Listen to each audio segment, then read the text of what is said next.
Sorry about that. I left this thing ran out on me, and I don't know where it was.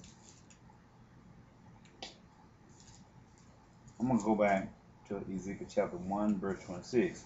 And above the firmament that was over their heads was the likeness of a throne, as the appearance of a sapphire stone, and upon the likeness of a throne was the likeness as the appearance of a man above upon. Okay? Ezekiel chapter 1, verse 26. I tell you also in Ezekiel chapter 1 that if the wind and the wheels was there, God became focused upon the wheels and the function of this. Let's go to Ezekiel chapter 10.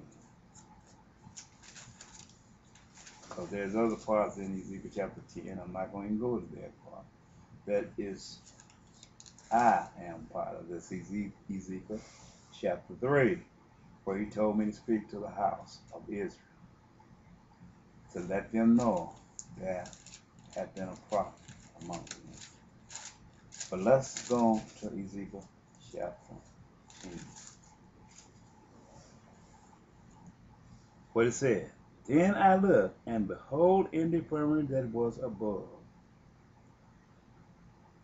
the hand of the head of the cherubims, that appeared over them as it were a sapphire stone, as the appearance of the likeness of a throne. And he spoke unto the man clothed with linen, and said, go in between the wheels, even unto under the cherubim, and fill thy hands with coals of fire, and from between the cherubim, and scatter them over the city. And he went in my sight. Yeah? Go back to Ezekiel chapter 1. Go back to Ezekiel chapter 1, verse 26, and see what it says once again.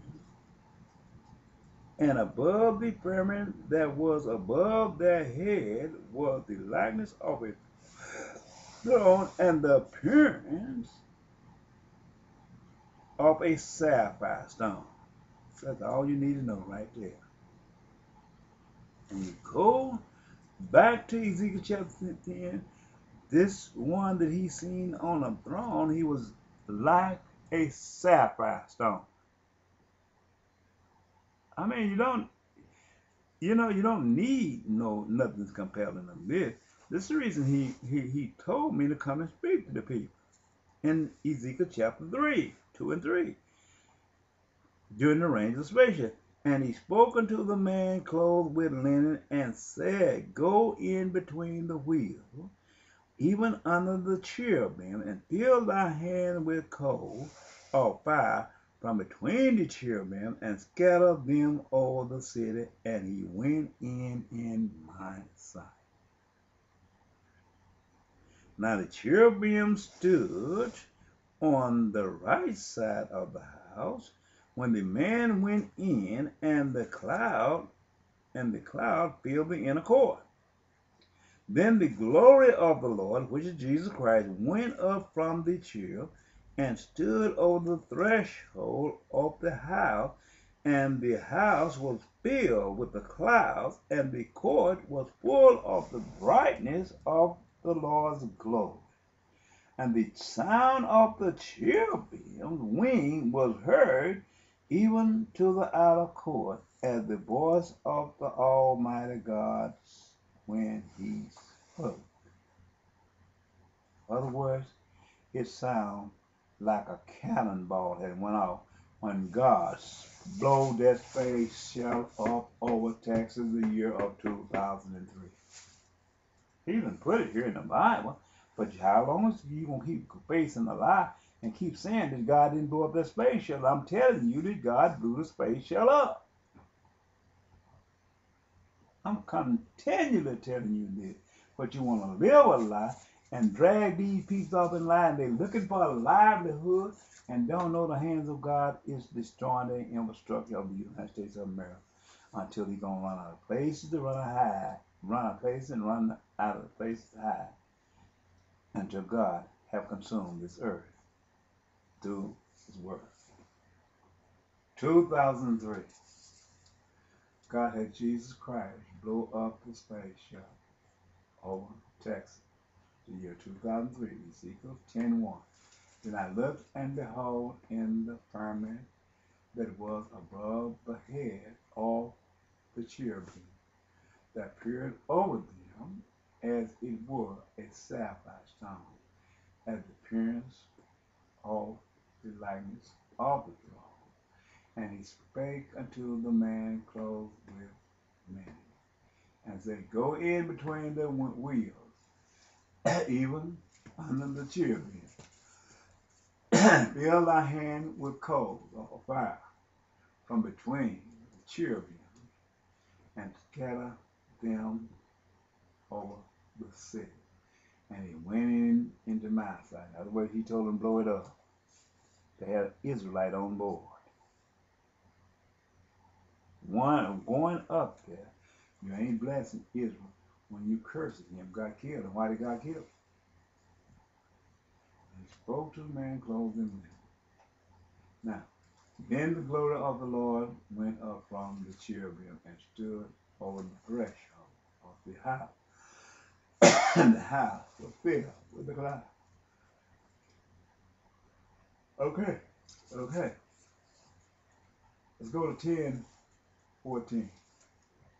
And everyone had 4 faces, showing you this hymn. The first face was the face of a cherub. The second face was the face of a man. And the third face of a lion. And the fourth face of an eagle. 15. And the cherubim was lifted up. This is the living creature that I saw by the river of Chebar. I'm moving there because some of this you can read yourself. Because if I keep reading everything for you and showing you these things, you're not gonna believe me. You're gonna sit up and hackle like a jackal and sit and say Israel ain't got nothing to do with this. Israel got to change from his ways just like anybody else. It is written in Bible prophecy that he spared them, taking them out of the land of Egypt, and he slaughtered them in the wilderness because they believed not on him.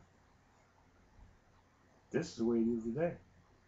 He keeps delivering them every time they cry, and when he delivered them from their affliction, they take and denounce God through their policies and through their ways. So this is what he tells me. Show them they have a blind faith. They tell them the people that normally they embrace Israel and they embrace the man they called Israel, but they're holding on to a branch that have been cut off from the tree. Kicking a branch that was green out of their path which is attached onto the tree, and holding on to a dead branch which God himself held rejected.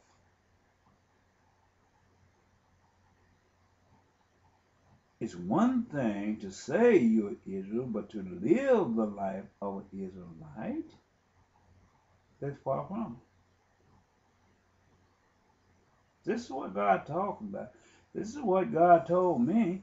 If Israel is so sanctified and holy, then why did he tell me to speak to Israel in Ezekiel chapter 2 and 3 and tell me to warn them of their transgression? God told me to say these things.